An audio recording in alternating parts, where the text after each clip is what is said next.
Sa iba pa mga balita, kabilang ang Pilipinong si Cardinal Luis Antonio Joaquim Tagle sa mga posibleng maging Santo Papa kasunod ng pagpanaw ni Pope Francis. Bukod kay Tagle, nasa 8 pa ang pinagpipilian na posibleng humalili sa babaganteng posisyon ng Santo Papa. Tunghayan ang report mula kay Criza Lopez. Matapos ang pagpanaw ni Pope Francis sa edad na 88 kahapon ika-21 ng Abril, kasabay rin ng kanyang funeral ceremony ang pagpili ng simbahang Katoliko ng susunod na Santo Papa o tinatawag na conclave.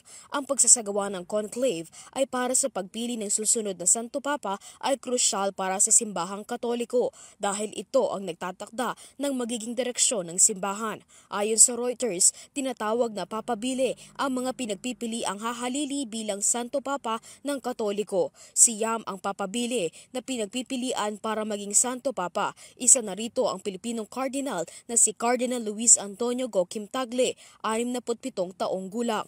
Tinatawag si Cardinal Tagle bilang Asian Francis dahil sa parehong prinsipyo at pananaw sa hustisya ni Pope Francis.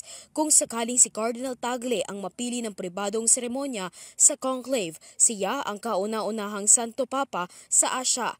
2012 nang baptismohan ni Pope Benedict bilang Cardinal si Tagle. 2019 nang bigyan ng trabaho sa Vatican si Cardinal Tagle ni Pope Francis at itinalaga siya bilang pinuno ng missionary arm ng simbahan o tinatawag na Dicastery for Evangelization.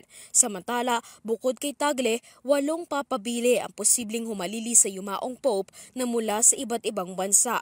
Ngayong araw ng Martes, makikita na ang labi ni Pope Francis sa isang open wooden casket na hiniling niya kasabay ng ritual ng Declaration of Death sa Santa Marta Residence sa Vatican City.